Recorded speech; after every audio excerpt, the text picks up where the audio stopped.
Álvaro Montenegro tinha tudo: bilhões no banco, empresas poderosas, um sobrenome respeitado. Mas, em uma única noite, tudo mudou.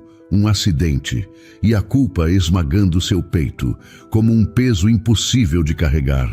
Em poucas semanas, o milionário estava dormindo nas ruas, invisível, destruído. Até que uma menina de apenas 5 anos apontou para ele, deitado em um banco de praça, e disse para a mãe: "Mamãe, é ele, o homem que me salvou."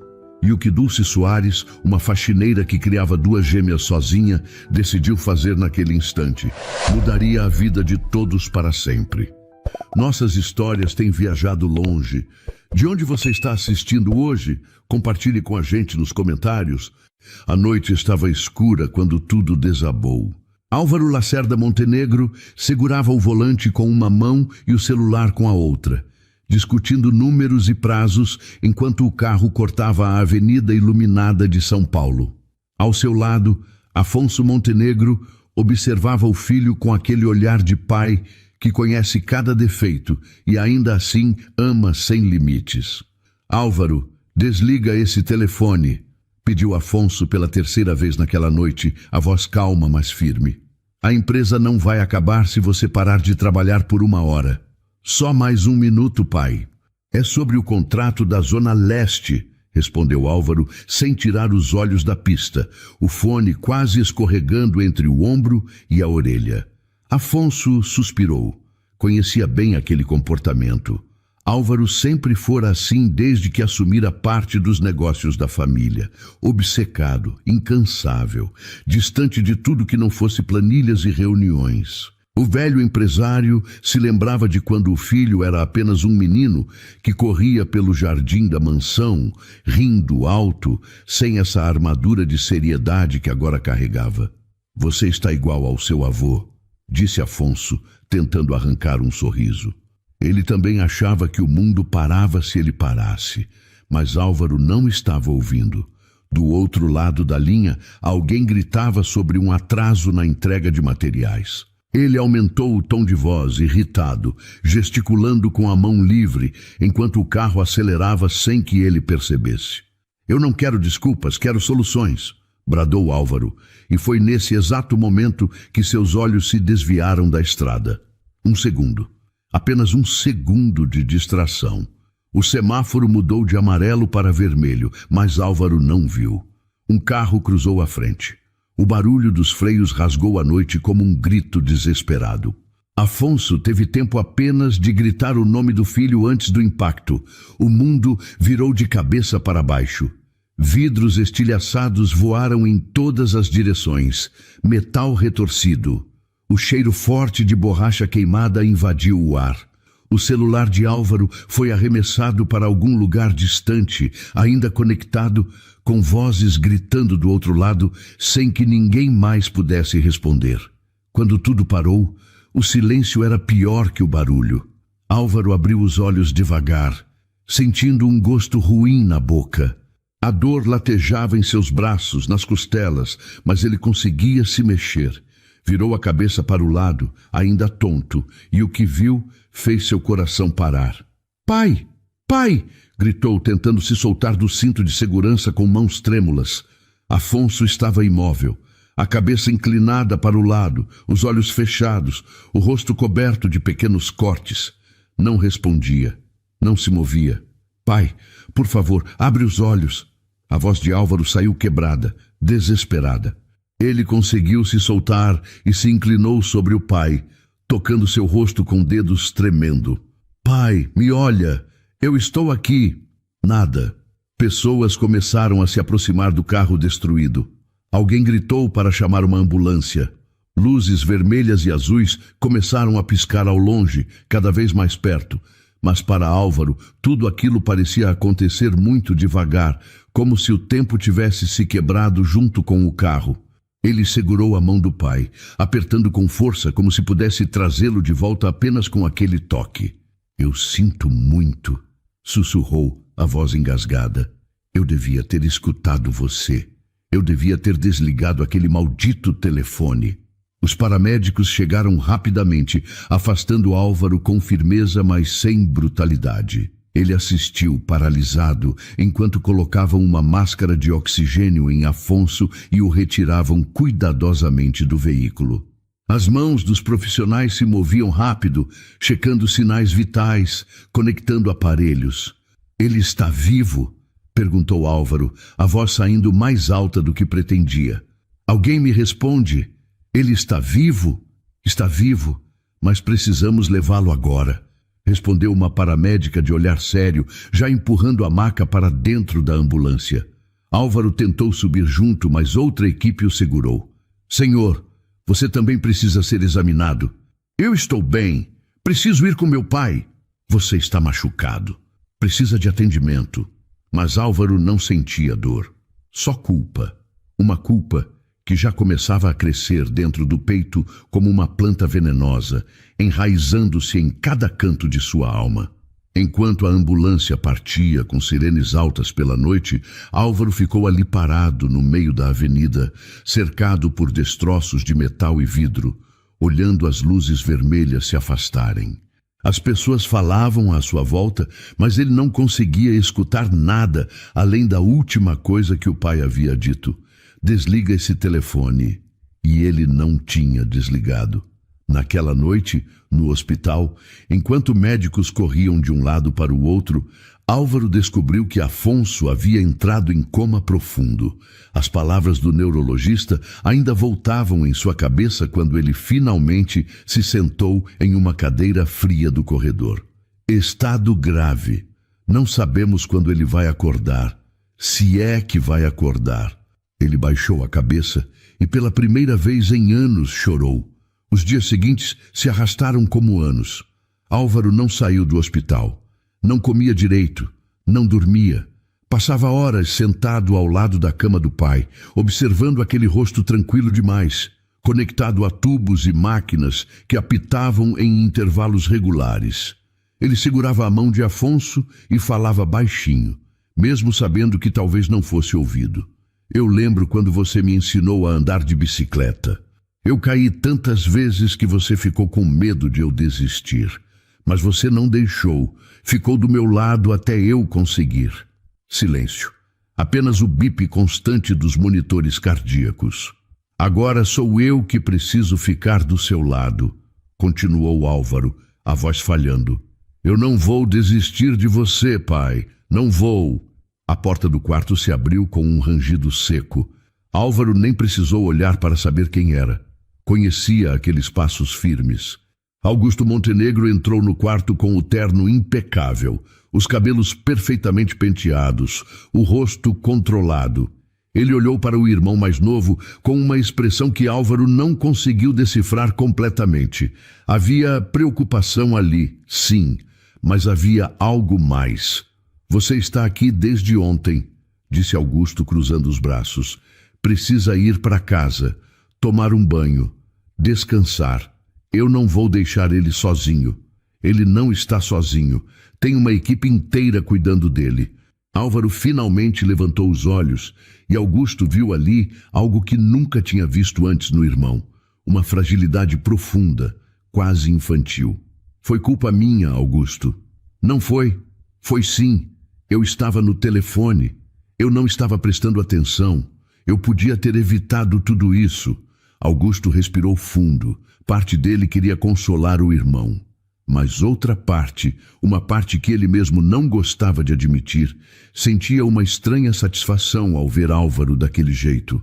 Durante anos, Álvaro fora o favorito, o filho que sempre acertava, o talento natural para negócios, o que recebia os elogios do pai sem precisar se esforçar tanto quanto Augusto. E agora estava ali, destruído. "Você precisa se controlar", disse Augusto, a voz mais fria do que pretendia. "A empresa não pode parar. Temos responsabilidades." "A empresa?" Álvaro olhou para o irmão como se estivesse vendo um estranho. "De nosso pai está em coma e você está falando de empresa? Alguém precisa falar. Alguém precisa manter tudo funcionando enquanto você fica aqui se culpando." O tom frio pegou Álvaro de surpresa. Ele se levantou devagar, as pernas bambas de tanto tempo parado. O que você quer dizer com isso? Augusto desviou o olhar por um instante, mas depois o fixou novamente no irmão, dessa vez com firmeza. Você estava dirigindo, você estava distraído. Isso é fato, Álvaro. Não importa o quanto você queira mudar o passado, o que aconteceu, aconteceu por causa das suas escolhas. As palavras foram dolorosas. Álvaro sentiu o ar faltar. Você acha que eu não sei disso? Você acha que eu não penso nisso a cada segundo? Eu acho que você precisa entender que não pode consertar isso ficando aqui olhando para ele. O que está feito, está feito. Álvaro deu um passo à frente, as mãos fechadas com força. Mas antes que pudesse dizer qualquer coisa, a enfermeira entrou apressada, interrompendo a tensão. Senhores, por favor, mantenham o tom baixo. Este é um ambiente hospitalar. Os dois se afastaram, respirando pesado. Augusto ajeitou o terno e se virou para sair. Eu vou assumir as reuniões desta semana, disse sem olhar para trás. Você não está em condições de tomar decisões importantes agora. E saiu, deixando Álvaro sozinho novamente. Mas as palavras ficaram. Elas grudaram em sua mente como cicatrizes invisíveis. Augusto estava certo. Ele tinha causado aquilo. Ele era o responsável. E talvez, só talvez, ele realmente não merecesse estar à frente de nada. Nos dias seguintes, Augusto começou a se mover com eficiência nos bastidores da empresa. Reuniões eram marcadas sem consultar Álvaro. Decisões eram tomadas apenas com a assinatura de Augusto. E quando alguém perguntava por Álvaro, a resposta era sempre a mesma, dita com um tom de falsa preocupação. Meu irmão está passando por um momento difícil. Precisamos dar espaço para ele se recuperar. Mas o que Augusto realmente estava fazendo era construindo uma narrativa. Uma narrativa em que Álvaro era instável, emocionalmente comprometido, incapaz de liderar. E quanto mais Álvaro se afundava na culpa, mais fácil ficava para Augusto tomar controle. Uma semana depois do acidente, Álvaro finalmente saiu do hospital por algumas horas. Ele precisava de roupas limpas, de documentos, mas quando chegou à mansão da família, encontrou Augusto no escritório do pai, sentado na cadeira que sempre fora de Afonso, assinando papéis com a caneta de ouro que o pai tanto estimava. O que você está fazendo? Perguntou Álvaro parado na porta. Augusto levantou os olhos, calmo, mantendo tudo funcionando, como sempre fiz. Essa não é sua cadeira. E não é mais a sua também. O silêncio que se seguiu foi enorme. Álvaro entendeu naquele momento que algo havia mudado. Não era apenas sobre a empresa, era sobre poder. E Augusto tinha gosto por ele. Álvaro saiu daquele escritório sentindo-se ainda menor. E foi exatamente isso que Augusto queria, porque no fundo, Augusto sempre acreditou que merecia mais. E agora, finalmente, estava pegando o que achava que era seu por direito. Álvaro tentou voltar. Tentou retomar as rédeas da empresa, participar das reuniões, tomar decisões. Mas cada vez que entrava em uma sala de conferências, sentia todos os olhares pesando sobre ele. Alguns eram de pena, outros de julgamento. E ele não conseguia suportar nenhum nem outro. Durante uma reunião com investidores, ele travou no meio de uma apresentação. As palavras simplesmente não saíam. Ele olhou para os slides na tela, para as pessoas esperando, e tudo pareceu desconectar. Augusto, sentado ao lado, assumiu a fala com tranquilidade, como se aquilo fosse natural. Desculpem, meu irmão. Ele ainda está se recuperando do acidente. Os investidores concordaram, compreensivos. Mas Álvaro viu a verdade por trás daqueles olhares. Eles achavam que ele estava quebrado, fraco, incapaz. E talvez estivessem certos. Naquela noite, Álvaro tomou uma decisão. Ele se afastaria voluntariamente. Não merecia estar ali. Não merecia comandar nada enquanto o pai estava em uma cama de hospital, por culpa dele. Escreveu um e-mail simples, renunciando temporariamente às suas funções executivas. Enviou sem avisar ninguém. E saiu da mansão, antes que alguém pudesse detê-lo. Mas o destino reservava mais um golpe. Enquanto caminhava pelas ruas do centro de São Paulo, perdido em pensamentos, Álvaro nem percebeu os dois homens se aproximando por trás. Quando sentiu a mão agarrando seu braço, já era tarde. Passa tudo. Rápido! Ordenou um deles, a voz baixa, mas ameaçadora. Álvaro nem reagiu. Entregou a carteira, o celular, o relógio. Tudo. Os homens fugiram correndo, deixando-o ali parado na calçada, vazio. E em vez de ir até uma delegacia, em vez de pedir ajuda, Álvaro simplesmente continuou andando, sem documentos, sem dinheiro, sem nada. Ele andou por horas. A noite caiu e ele continuou andando. Suas pernas doíam, mas ele não parava. Parecia que, se parasse, teria que encarar a realidade do que sua vida havia se tornado. Quando finalmente sentou em um banco de praça, já era madrugada. O frio da noite entrava através da camisa social rasgada. Álvaro olhou ao redor e viu outros homens dormindo em papelões, cobertos com jornais velhos, e pensou: eu mereço estar aqui. Nos dias seguintes, a queda foi rápida. Álvaro não procurou ninguém. Não ligou para Augusto, não voltou para casa. A vergonha era grande demais. A culpa era grande demais. Ele se convenceu de que aquilo era uma forma de pagar pelo que tinha feito, uma autopunição silenciosa. Ele dormia em bancos de praça, em marquises de lojas fechadas. Comia restos quando conseguia.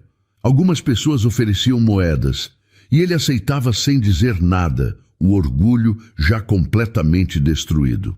À noite, deitado sob as estrelas que mal se viam por causa da poluição luminosa da cidade, Álvaro pensava no pai.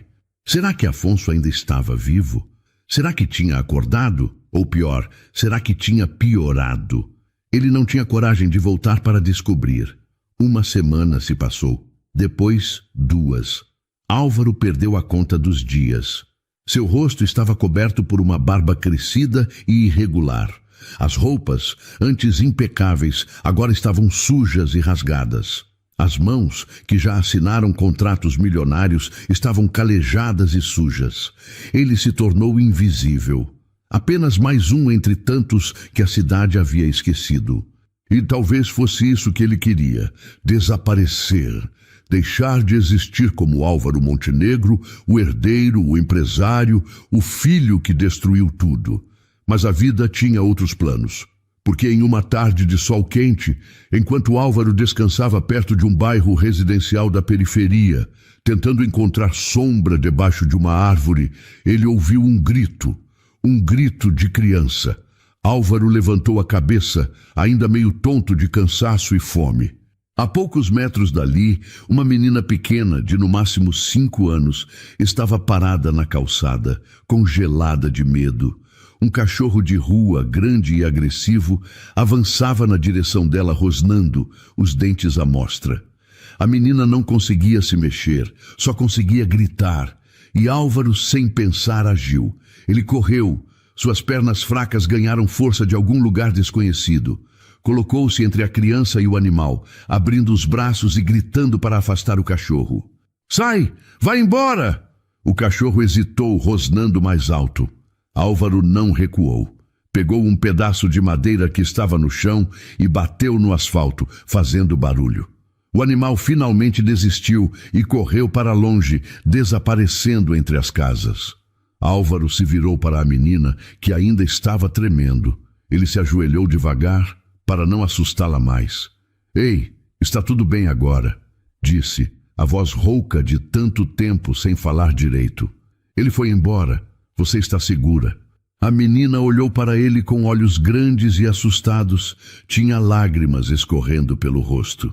Você está machucada? Perguntou Álvaro, checando se havia algum ferimento. Ela balançou a cabeça, ainda sem conseguir falar. Nem todo cachorro é mau, tá?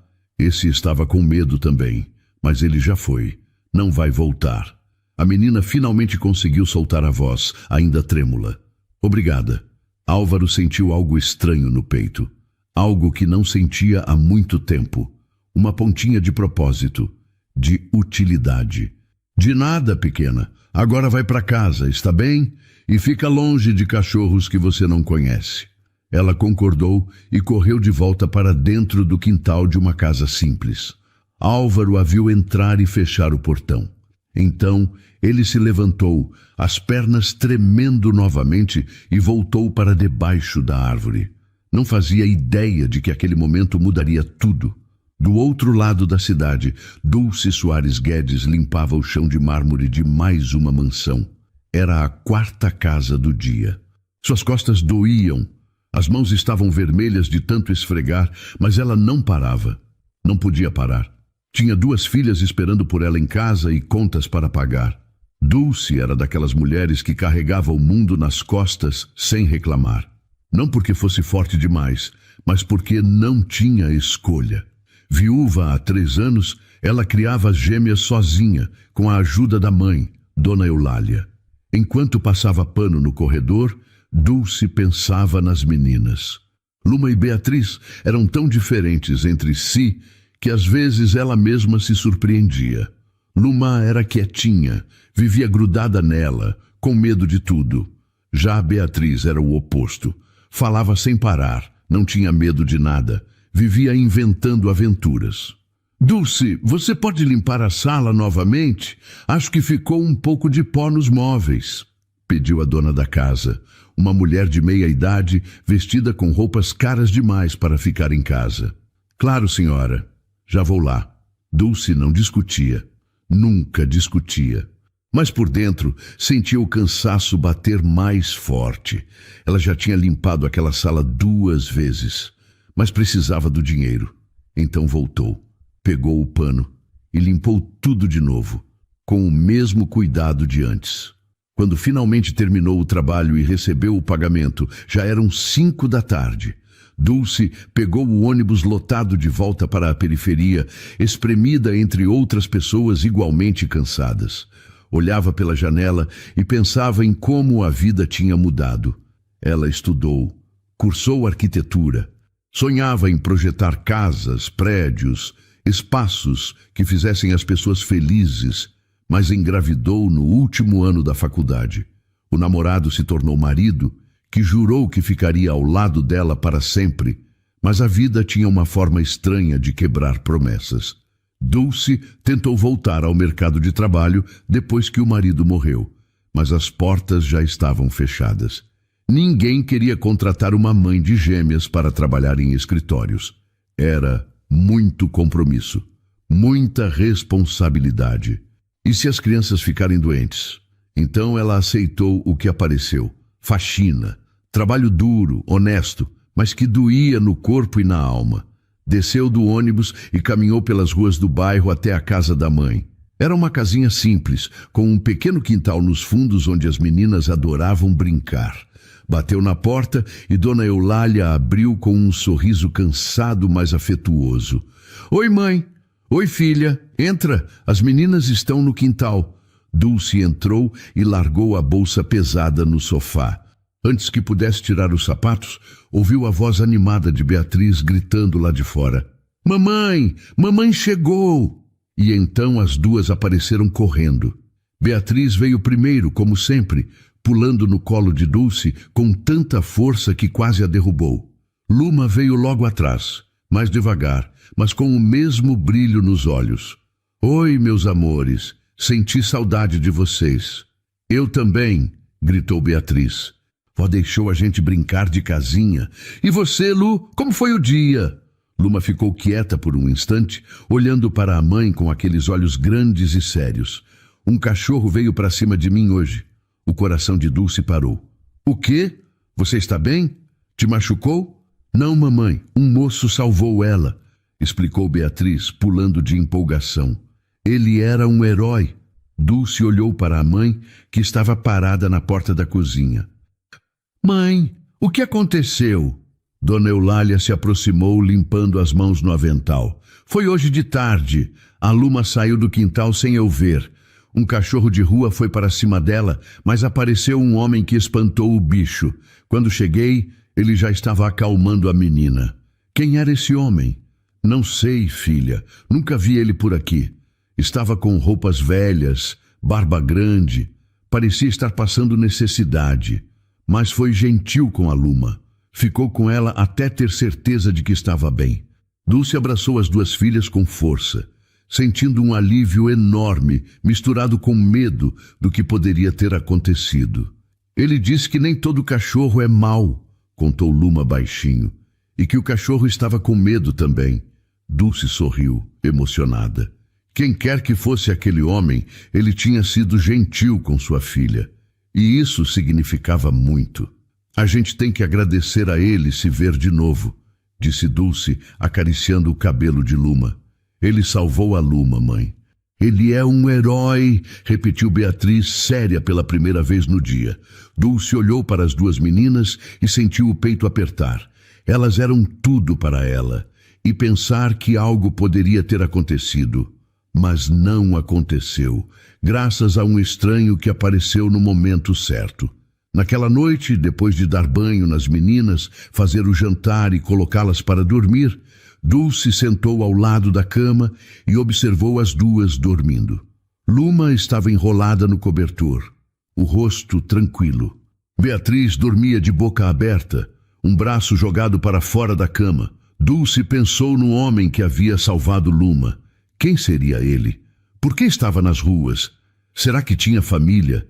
Será que alguém se importava com ele?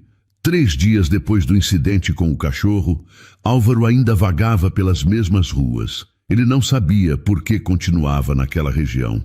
Talvez porque era menos movimentada que o centro. Talvez porque as pessoas ali não o reconheciam. Naquela tarde, Álvaro encontrou um lugar relativamente tranquilo. Um banco embaixo de uma árvore em uma pequena praça mal cuidada. Ele se deitou ali, usando o braço como travesseiro, e fechou os olhos. O cansaço vencia qualquer desconforto. O céu já estava escuro quando Dulce finalmente terminou o último trabalho do dia.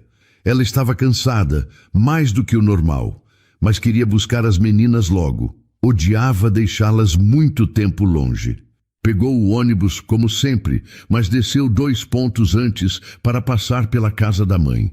O caminho mais curto passava por uma pracinha que ela conhecia bem.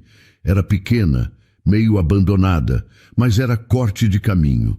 Luma e Beatriz vinham ao lado dela, cada uma segurando uma mão. Beatriz tagarelava sem parar sobre o desenho que tinha feito na casa da avó. Luma estava quieta, como sempre, mas de repente parou no meio do caminho. Mamãe, olha. Dulce seguiu o olhar da filha e viu um homem dormindo em um dos bancos da praça. Estava deitado de lado, usando o próprio braço como travesseiro. Mesmo na penumbra, dava para ver que as roupas eram velhas e rasgadas. A barba estava crescida. Era claramente alguém em situação de rua. Vamos, Lu, não podemos incomodar. Mas Luma soltou a mão da mãe e deu um passo à frente. Mamãe, é ele. Quem, filha? O moço que me salvou. É ele. Dulce parou. Olhou novamente para o homem no banco. Não conseguia ver o rosto direito por causa da barba e da posição em que estava. Mas Luma parecia ter certeza. É ele, mamãe. Eu reconheço. Foi ele que tirou o cachorro de perto de mim. Beatriz também se aproximou curiosa. É mesmo, mãe. É o herói da Lu. Dulce sentiu o coração apertar, olhou para as duas filhas e então para o homem dormindo sozinho naquele banco frio. A noite estava esfriando. Ele não tinha cobertor, não tinha nada além das roupas surradas que vestia. Ele salvou a Lu, mãe, disse Beatriz baixinho, e agora está sozinho. O papai ajudaria. A menção ao marido fez Dulce engolir em seco. Beatriz estava certa. Marcos teria ajudado. Ele sempre ajudava todo mundo. Era assim que ele era. E talvez fosse por isso que ela tinha se apaixonado por ele. Dulce olhou novamente para o homem. Todas as regras de segurança gritavam para ela ir embora, não se envolver, proteger as filhas. Mas algo mais forte falava mais alto. Empatia, humanidade, gratidão. Ela se aproximou devagar e parou ao lado do banco. Com licença, disse a voz firme, mas gentil. O homem não se mexeu. Dulce tocou levemente no ombro dele. Com licença, senhor. Dessa vez, Ele acordou assustado, sentando-se rápido demais e quase caindo do banco. Olhou ao redor, desorientado, até que seu olhar encontrou Dulce e as duas meninas. Desculpe incomodar, disse Dulce. Minha filha disse que você foi quem ajudou ela há alguns dias, quando teve um problema com um cachorro. Álvaro piscou várias vezes tentando processar. Reconheceu a menina imediatamente e então olhou para a mulher. Havia algo familiar nela também. Ele tinha visto aquele rosto antes, mas não conseguia lembrar onde. Sim, foi eu. Eu sou a mãe dela e queria agradecer. Não precisa, eu só fiz o que qualquer pessoa faria. Mas você fez, e isso importa. Dulce fez uma pausa, escolhendo bem as palavras. O senhor está bem? Precisa de alguma coisa? Álvaro desviou o olhar envergonhado. Estou bem. Não parece, disse Dulce, e a honestidade na voz não soou cruel, apenas verdadeira.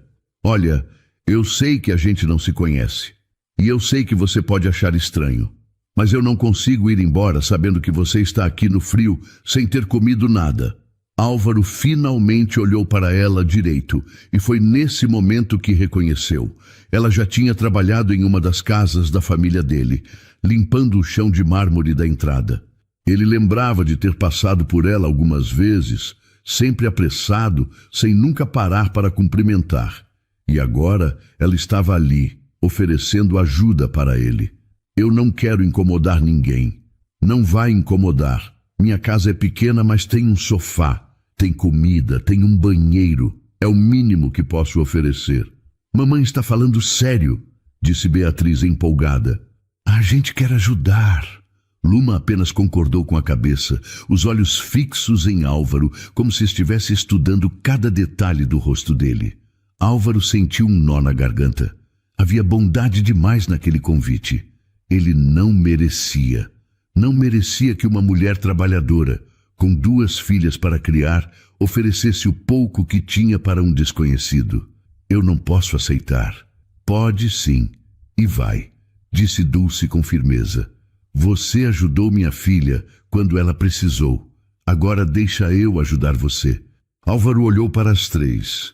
A mulher com um olhar determinado, a menina falante com um sorriso no rosto e a menina quieta que ele tinha salvado, observando-o com confiança. E então, pela primeira vez em semanas, Álvaro fez uma escolha que não era movida por culpa ou autopunição. Fez uma escolha simplesmente humana. Está bem, eu aceito. Obrigado. Dulce sorriu. Não era um sorriso largo, apenas um pequeno gesto de satisfação. Ela estendeu a mão para ajudá-lo a se levantar. Vamos então. Não é longe daqui. Álvaro se levantou com dificuldade, as pernas ainda dormentes. Beatriz já saiu andando na frente, falando sem parar sobre como a casa era legal e que ele ia gostar da comida da mãe. Luma caminhou ao lado dele, quieta, mas de vez em quando olhava para cima, como se conferisse que ele ainda estava ali. E Dulce liderava o caminho, com passos firmes e confiantes. Álvaro olhou para o céu escuro enquanto caminhava. As estrelas ainda estavam escondidas pela poluição da cidade, mas algo dentro dele começava a clarear.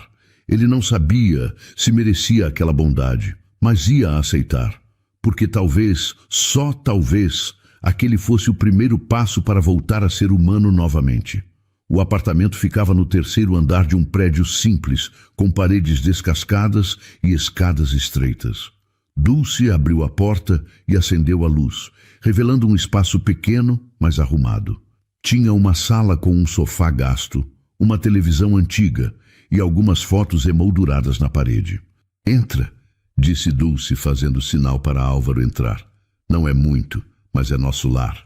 Álvaro entrou devagar, como se tivesse medo de sujar alguma coisa. Bia, Lu, vão trocar de roupa enquanto eu preparo o jantar, ordenou Dulce, e as meninas obedeceram, correndo para o quarto. Dulce se virou para Álvaro. O banheiro é ali, tem toalha limpa no armário, e eu vou deixar umas roupas do meu marido na porta. Ele era mais ou menos do seu tamanho. Álvaro sentiu um aperto no peito ao ouvir era. Ele faleceu há 3 anos, explicou Dulce, como se tivesse lido a pergunta nos olhos dele.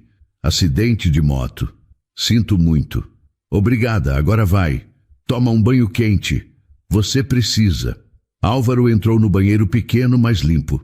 Fechou a porta e ficou parado por um instante, olhando para o próprio reflexo no espelho embaçado.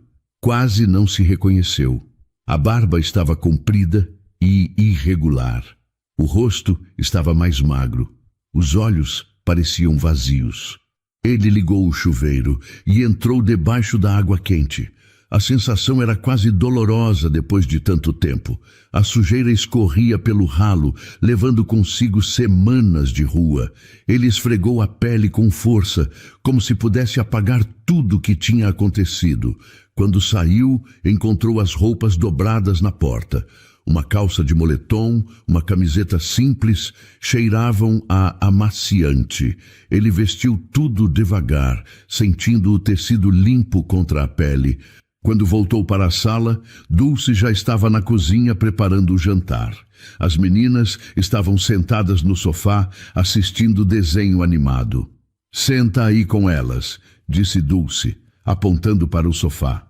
Já está quase pronto. Álvaro sentou no canto do sofá, mantendo distância das meninas. Mas Beatriz não ligou para isso. Ela se aproximou e começou a conversar. Qual é o seu nome? Álvaro. Eu sou Beatriz, mas todo mundo me chama de Bia. E essa aqui é a Luma, mas a gente chama de Lu. Luma acenou com a mão, ainda tímida. Você tem filhos? Perguntou Bia, curiosa. Não tenho. E esposa? Também não. Então você mora sozinho? Álvaro hesitou. Eu morava. Agora eu não moro em lugar nenhum. Bia ficou quieta por um momento, processando. Por quê? Bia, não enche ele de perguntas, repreendeu Dulce da cozinha. Mas eu só quero saber. Álvaro surpreendeu a si mesmo ao sorrir. Era um sorriso pequeno, quase imperceptível, mas estava lá. Tudo bem, eu posso responder. Ele olhou para a menina. Eu perdi algumas coisas importantes e depois disso achei que não merecia mais ter uma casa. Todo mundo merece ter uma casa, disse Luma baixinho, e foi a primeira vez que ela falou desde que chegaram. As palavras da menina atingiram Álvaro de um jeito que ele não esperava.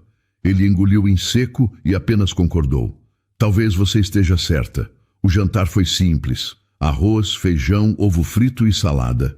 Mas para Álvaro, que há semanas comia apenas restos, era um banquete. Ele comeu devagar, saboreando cada garfada, tentando não mostrar o quanto estava faminto. Dulce observava discretamente. Havia algo naquele homem que não se encaixava. Ele falava bem, se comportava com educação. Não parecia alguém que sempre viveu nas ruas. Depois do jantar, as meninas foram dormir. Dulce voltou para a sala e sentou na cadeira de frente para o sofá onde Álvaro estava. Você não precisa me contar nada se não quiser, começou ela, a voz suave. Mas se quiser falar, eu estou aqui para ouvir. Álvaro ficou em silêncio por um longo tempo. Parte dele queria continuar guardando tudo, mas outra parte, uma parte cansada de carregar tanto peso sozinho, queria colocar tudo para fora. Eu causei um acidente, começou ele, a voz trêmula. Estava dirigindo, distraído, e bati o carro. Meu pai estava comigo. Ele entrou em coma.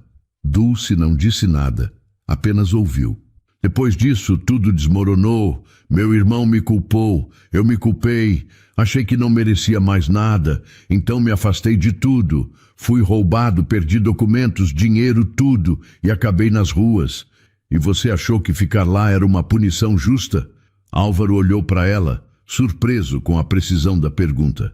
Sim, mas não é, disse Dulce com firmeza. Errar não apaga quem você é, e fugir não cura ninguém. Eu destruí a vida do meu pai, por causa da minha negligência. Foi um acidente.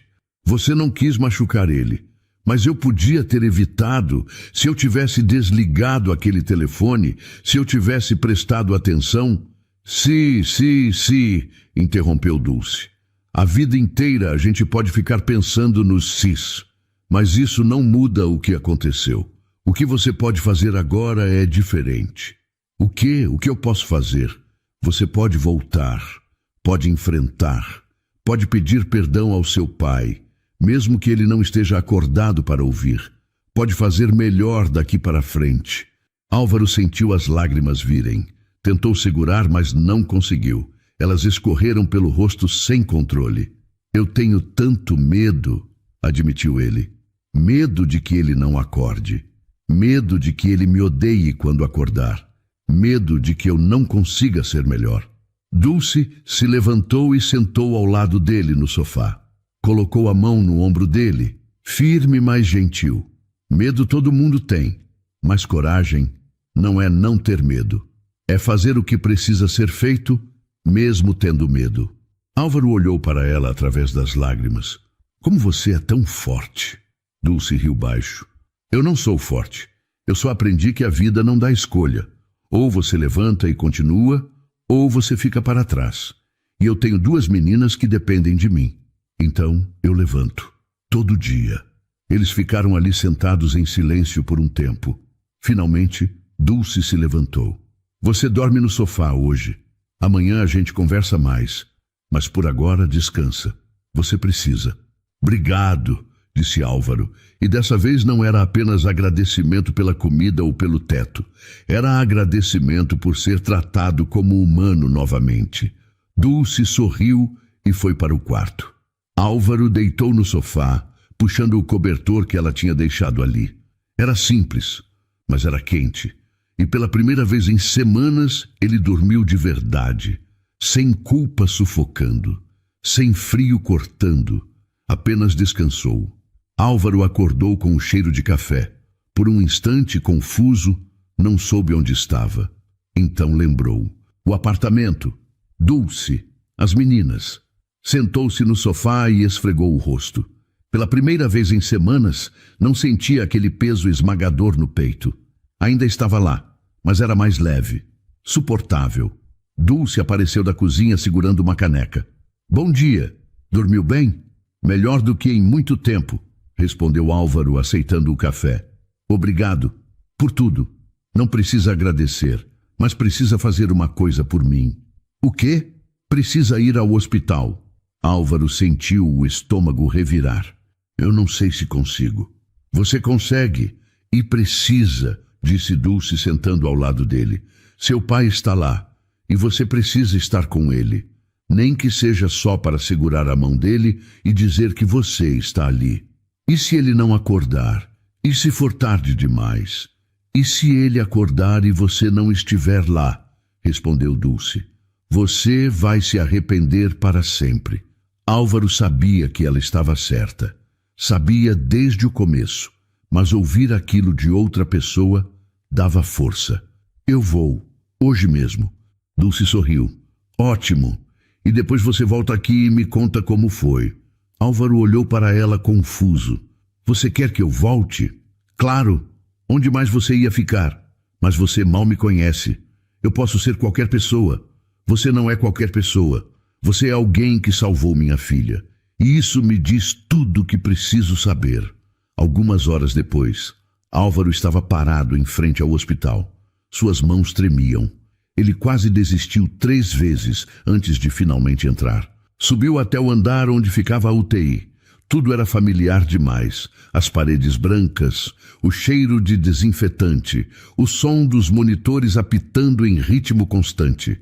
Mas antes que pudesse chegar ao quarto do pai, alguém bloqueou seu caminho. Augusto. O que você está fazendo aqui? Perguntou o irmão mais velho, a voz baixa, mas cheia de raiva contida. Vim ver nosso pai. Depois de semanas desaparecido, depois de abandonar tudo, eu não abandonei. Eu só precisei de tempo. Tempo? Augusto deu um passo à frente. Você destruiu tudo, Álvaro. O pai está em coma por sua culpa. A empresa quase desmoronou porque você sumiu. E agora você volta aqui como se nada tivesse acontecido? Eu sei que errei. Eu sei que a culpa é minha. Mas eu preciso vê-lo. Não, você não vai entrar lá. Você não pode me impedir. Posso sim, eu tenho procuração. Eu estou no comando agora. e eu decido quem entra e quem não entra naquele quarto. Álvaro sentiu a raiva subir, mas também sentiu algo mais, uma clareza que não tinha antes. Você pode ter procuração, pode ter controle da empresa, pode ter tudo que sempre quis, mas ele ainda é meu pai, e eu vou vê-lo. Não vai. Augusto, por favor.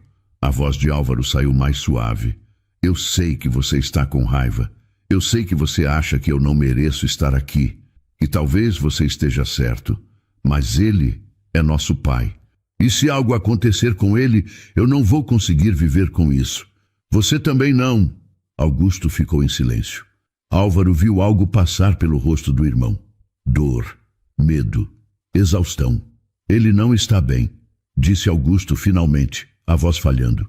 Então deixa eu ficar com ele, pelo tempo que for. Não vou atrapalhar, não vou causar problemas. Só quero estar lá.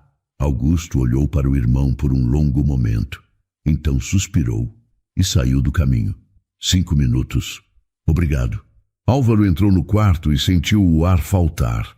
Lá estava Afonso, deitado na cama, conectado a diversos aparelhos. Parecia menor do que Álvaro lembrava, mais frágil. Ele se aproximou devagar e sentou na cadeira ao lado da cama. Pegou a mão do pai com cuidado, como se fosse quebrar. Oi, pai, começou ele, a voz trêmula. Eu sei que faz tempo, e eu sinto muito por tudo. Lágrimas começaram a escorrer pelo rosto de Álvaro. Eu estraguei tudo. Eu estava tão obcecado com o trabalho que esqueci do que realmente importava. E agora você está aqui por minha culpa.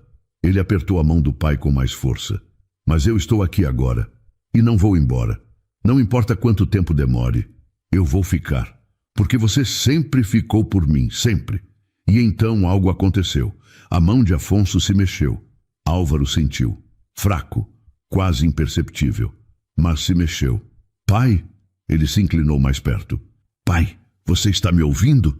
Os dedos de Afonso apertaram levemente a mão do filho, e então, muito devagar, os olhos começaram a se abrir. Álvaro sentiu o coração explodir no peito. Pai! Enfermeira! Alguém! Ele está acordando! A equipe médica entrou correndo. Augusto apareceu na porta, os olhos arregalados. Todos se aproximaram enquanto Afonso abria os olhos completamente, piscando devagar. O médico fez os procedimentos de praxe, checando reflexos, pupilas, sinais vitais. Afonso estava confuso, desorientado, mas estava acordado. Quando finalmente ficaram sozinhos novamente, Afonso olhou para os 2 filhos. Sua voz saiu fraca, rouca. Álvaro, Augusto, a gente está aqui, pai, disse Augusto, segurando a outra mão do pai. Afonso olhou para Álvaro e apertou sua mão. Não, sua culpa. Álvaro não conseguiu segurar. Começou a chorar abertamente. Mas foi, pai. Foi minha culpa. Eu estava distraído. Eu estava no telefone. Acidente, interrompeu Afonso. Foi acidente. Eu perdoo você. E então ele olhou para Augusto também. Perdoo vocês 2. Augusto ficou confuso. Por que eu, pai? Porque vocês brigaram. Sei que brigaram. Mas são irmãos, família. Os 2 filhos se olharam. E naquele momento toda a raiva que Augusto carregava começou a derreter. Ele viu o irmão destruído, viu o pai acordado e entendeu que quase tinha perdido tudo por orgulho. Eu sinto muito, disse Augusto, olhando para Álvaro, por tudo que eu disse, por como eu agi. Eu também sinto, respondeu Álvaro. Afonso sorriu levemente e apertou as mãos dos 2 filhos. Família, repetiu ele, é o que importa. E ali, naquele quarto de hospital, uma família começou a se reconstruir. 2 semanas depois, Afonso teve alta do hospital. Ainda fraco, mas estável. Álvaro esteve presente todos os dias durante a recuperação. E pela primeira vez em anos, os irmãos não brigaram. Falaram, se entenderam. Começaram a reconstruir a relação que a competição e o orgulho tinham destruído. Mas mesmo com o pai recuperado, mesmo com a reconciliação com o irmão, Álvaro não voltou para a mansão imediatamente. Ele voltava todos os dias para o apartamento de Dulce. Naquela tarde, ele chegou com uma sacola de pães e leite. Dulce estava na sala dobrando roupas limpas, enquanto as meninas desenhavam no chão. Trouxe o lanche, anunciou Álvaro, colocando a sacola na mesa. Você não precisava. Eu sei, mas quis. As meninas largaram os lápis de cor e correram para a cozinha empolgadas com o lanche. Dulce sorriu e fez sinal para Álvaro sentar. Como está seu pai? Melhor. Muito melhor. Os médicos ficaram impressionados com a recuperação dele. Que bom. Fico feliz por vocês. E eu fico feliz por estar aqui, disse Álvaro. E havia sinceridade absoluta na voz dele. Dulce parou de dobrar as roupas e olhou para ele. Você sabe que não precisa mais ficar aqui, né? Seu pai está bem. Você tem para onde ir. Eu sei, mas eu gosto de estar aqui, com vocês. As meninas voltaram correndo para a sala, cada uma com um pedaço de pão na mão. Beatriz pulou no colo de Álvaro sem cerimônia, como se ele já fizesse parte da rotina dela. Álvaro, você pode me ajudar a terminar o desenho? Claro. Enquanto ele desenhava com Beatriz, Luma se aproximou timidamente. Álvaro? Sim, Lu. Você vai embora? A pergunta pegou ele de surpresa. Ele olhou para a menina e viu preocupação genuína nos olhos dela. Por que você está perguntando isso? Porque todo mundo vai embora. Dulce sentiu o coração apertar. Sabia que Luma se referia ao pai. Mesmo depois de 3 anos, a ausência ainda doía. Álvaro se abaixou para ficar na altura de Luma. Eu não vou embora para sempre. Talvez eu precise voltar para minha casa, mas vou continuar vindo aqui. Todo dia, se vocês quiserem. Promete? Prometo. Luma sorriu. Era um sorriso pequeno, mas era real. E isso bastava. Mais tarde, depois que as meninas foram dormir, Dulce e Álvaro ficaram conversando na sala. A televisão estava ligada em volume baixo, mas nenhum dos dois prestava atenção. Posso te fazer uma pergunta? Disse Álvaro. Pode. Por que você cursou arquitetura? Dulce sorriu, mas era um sorriso triste. Porque eu sempre amei construir coisas. Desde pequena, eu pegava caixas de sapato e fazia casinhas. Desenhava plantas de apartamentos imaginários. Sonhava em criar espaços que fizessem as pessoas felizes. E por que parou? A vida aconteceu. Engravidei no último ano. O pai das meninas faleceu. Não consegui concluir o curso. E depois, ninguém quis me contratar. Então fui fazer o que apareceu. Mas você não desistiu do sonho? Não dá para desistir de algo que está dentro de você. Eu só coloquei em espera. Álvaro ficou pensativo por um momento. Então tomou uma decisão. E se eu te oferecer uma oportunidade? Dulce olhou para ele confusa. Que tipo de oportunidade? A empresa da minha família tem um projeto social. Construção de moradias populares, reformas em escolas públicas, esse tipo de coisa. A gente precisa de arquitetos. E eu gostaria que você participasse. Dulce deu um sorriso triste. Álvaro, eu não terminei a faculdade. Eu não tenho diploma. Mas você tem conhecimento. E você tem paixão. O resto a gente resolve. Você pode terminar o curso com bolsa da empresa. E enquanto isso, pode trabalhar como assistente, aprendendo na prática. Dulce ficou em silêncio, processando. Parecia bom demais para ser verdade. Por que você está fazendo isso? Porque você me salvou, me tirou das ruas, me deu comida, abrigo e, mais importante, me deu esperança de novo. Deixa eu fazer o mesmo por você. Mas eu não preciso de caridade. Não é caridade. É oportunidade. Você merece isso. E mais. Dulce sentiu os olhos marejarem. Fazia tanto tempo que alguém acreditava nela. Tanto tempo que alguém via além da faxineira. Eu vou pensar. Pensa, mas pensa sério. Algumas semanas depois, Dulce aceitou.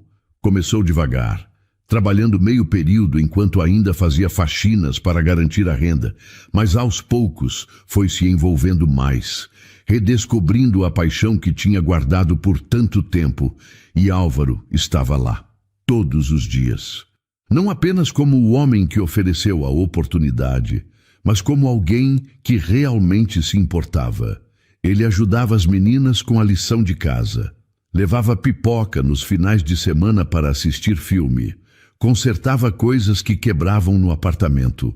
Dulce tentava não perceber, mas percebia a forma como ele olhava para ela quando achava que ela não estava vendo.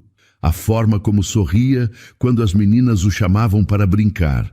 A forma como ele tinha se tornado parte da vida delas. E ela também estava se sentindo diferente. Algo crescia ali, devagar, como plantas crescem, sem pressa, mas com certeza.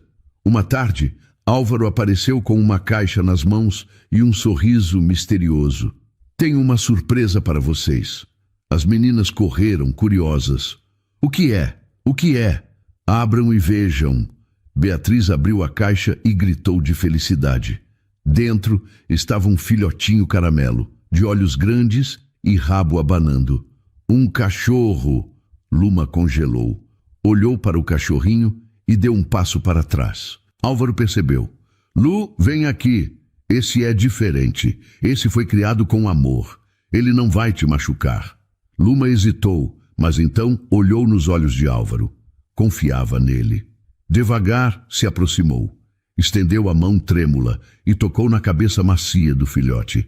O cachorrinho lambeu sua mão e Luma sorriu. Pela primeira vez desde o incidente, sorriu para um cachorro. Ele gostou de você, disse Álvaro. Como vamos chamar ele? Perguntou Beatriz.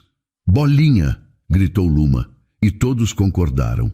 Dulce observava a cena com lágrimas nos olhos, não apenas porque as meninas estavam felizes, mas porque Álvaro tinha dado para elas algo maior que um animal de estimação. Tinha dado cura, tinha dado coragem. E naquele momento, Dulce soube.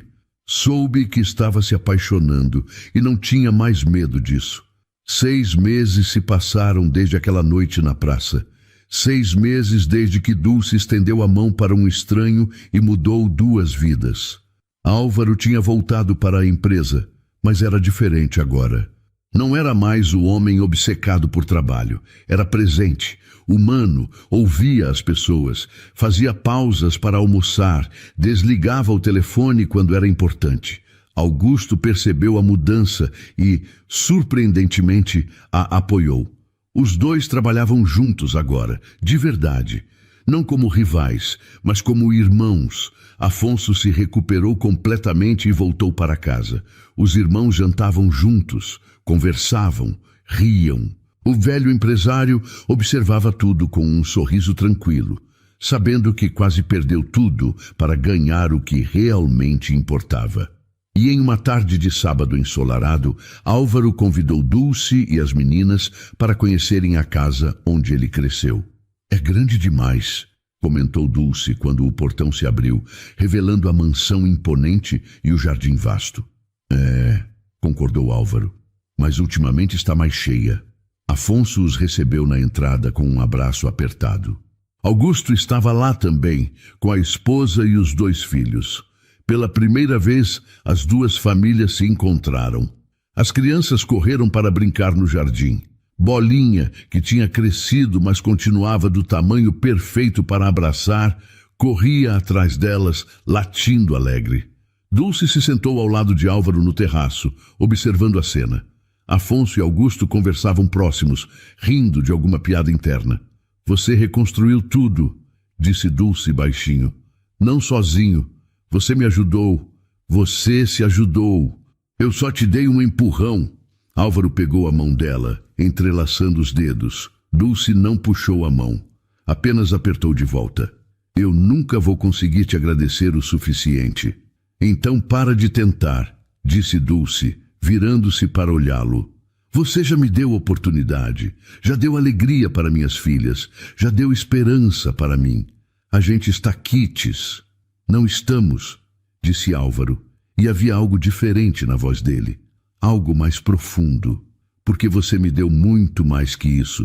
Você me deu uma razão para acordar todo dia, Você me deu uma família. Dulce sentiu o coração acelerar. Álvaro, eu sei que é cedo. Eu sei que a gente ainda está conhecendo um ao outro de verdade. Mas eu sei o que sinto.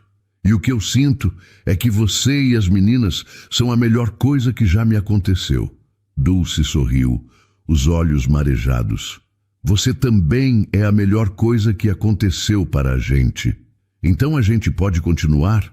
Devagar, no nosso tempo, mas continuar? Sim, a gente pode. Álvaro sorriu. Era um sorriso verdadeiro, completo. Ele se inclinou e beijou a testa de Dulce com carinho. Luma e Beatriz apareceram correndo, seguidas por Bolinha. Mãe! Mãe! Olha quanto espaço tem aqui! Dá para correr para todo lado! Gritou Beatriz empolgada. E tem uma piscina! A gente pode nadar? Perguntou Luma. Hoje não, amor. A gente não trouxe roupa de banho, respondeu Dulce. Mas podem vir outro dia, disse Álvaro. Podem vir sempre que quiserem. As meninas gritaram de felicidade e voltaram correndo para brincar. Afonso se aproximou, sorrindo para o filho. Posso falar com você um instante? Álvaro se levantou e os dois caminharam até o outro lado do jardim. Afonso olhou para o filho com orgulho. Você mudou, Álvaro, e mudou para melhor. Foi preciso cair para aprender a levantar direito. Não, foi preciso encontrar pessoas certas para te mostrar que valia a pena levantar. Álvaro olhou de volta para onde Dulce estava, conversando com a cunhada. As meninas brincavam felizes no gramado. Bolinha latia e pulava. Ela é especial, pai. Eu sei. Por isso não deixa ela ir embora. Não vou. Afonso colocou a mão no ombro do filho. Família não é poder, filho. Não é dinheiro. Não é sucesso. Família é presença. É estar lá nos momentos bons e ruins. É segurar a mão quando está difícil. É rir junto quando está fácil. Eu entendo isso agora. Eu quase precisei morrer para você entender, brincou Afonso, e os dois riram.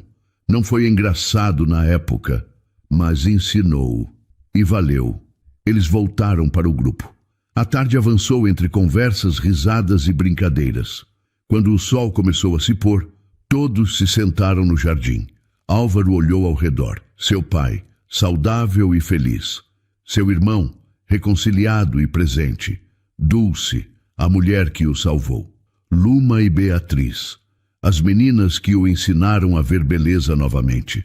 Bolinha, o símbolo da superação. E entendeu, finalmente entendeu, que aquele era o verdadeiro sucesso. Não estava nos contratos milionários. Não estava nos prédios que construiu.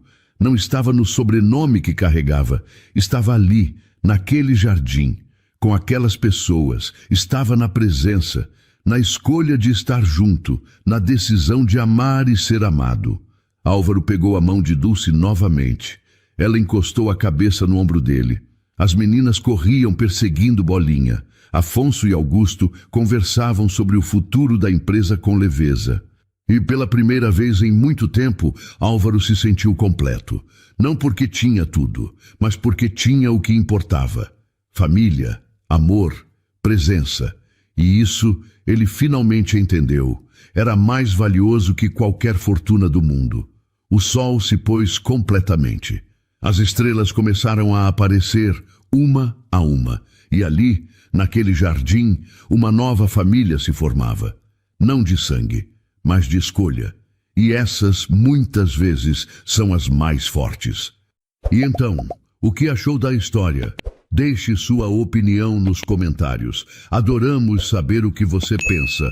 Não se esqueça de deixar seu curtir no vídeo para nos apoiar e de se inscrever no canal. Até a próxima.